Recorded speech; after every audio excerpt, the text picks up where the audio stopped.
সুপ্রিয় ভিউয়ার্স, আপনাদেরকে সকলকে জানাচ্ছি আন্তরিক ও শুভেচ্ছা ও অভিনন্দন। আজকে একটি বিষয় নিয়ে আলোচনা করব। আপনারা অনেকেই কস্তুরীর নাম শুনেছেন।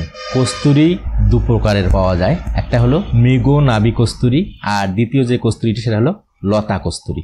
এখন লতা কস্তুরীটা গাছটাকে একটু আমরা পরিচয় করিয়ে দেই। লতা কস্তুরী হচ্ছে একটা বর্ষজীবী উদ্ভিদ, লতা জাতীয় উদ্ভিদ। এটা হলো কি, আমরা যাকে বন ঢ্যাঁড়স বলে থাকি, ঢ্যাঁড়স গাছের মতোই দেখতে হয়, তবে গায়ের মধ্যে পাতার মধ্যে অনেকগুলি খাস কাটা থাকে এবং দুই পাশে কিন্তু লোমশ থাকে, মানে খসখসে ভাব থাকে। এই গাছের বীজ ফল হয় এবং এই ফলটা সাধারণত বর্ষাকাল থেকে শীতকাল পর্যন্ত এটা দেখা যায় যে যেহেতু ফুল ও ফল দুটি ফল পাওয়া যায়। ফুলটা হলুদ রঙের হয়, কিন্তু এই যে লতা কস্তুরীর গন্ধটা কিন্তু কস্তুরীর মতো, এই জন্যই কিন্তু এর নাম হয়েছে লতা কস্তুরী। যেহেতু কস্তুরী কাজ করে পানের সঙ্গে খেত, যৌন দুর্বলতা বা অন্যান্য অনেকগুলি কাজ করতো, কিন্তু লতা কস্তুরীও কিছু গুণাগুণ আছে, যেটি হলো এই লতা কস্তুরী যৌন দুর্বলতা, পেটের সমস্যা, ত্বকের সমস্যা, বিভিন্ন কাজগুলি করা থাকে। যেমন বলতেছি যৌন দুর্বলতার কথা, যাদের কাম ইচ্ছা একেবারে কমে গেছে, কোনো ইচ্ছা নেই, কাম উত্তেজনা, সেই ক্ষেত্রে এই লতা কস্তুরী আমরা কিন্তু বাজারে অনেক ট্যাবলেট আকারে বা ক্যাপসুল ফর্মে কিন্তু লতা কস্তুরী পেয়ে থাকি।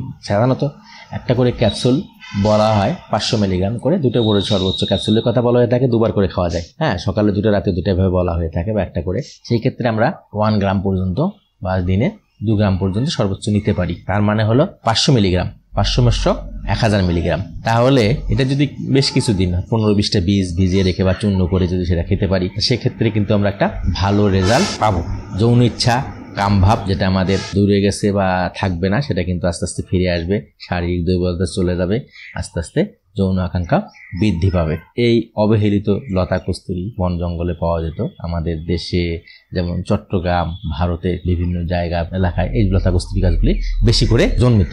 কিন্তু এখন এটা খুবই দুষ্প্রাপ্যর মতো হয়ে গেছে, তাইগুলো আমাদের সংরক্ষণ করা দরকার।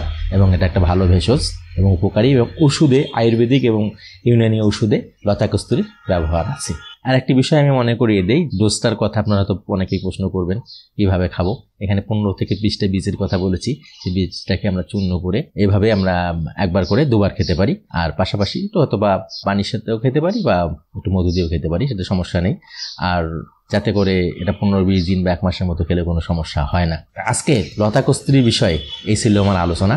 আজকের এই ভিডিওটা যদি আপনাদের ভালো লাগে তাহলে আপনারা অবশ্যই লাইক করবেন, শেয়ার করবেন এবং কমেন্ট করবেন।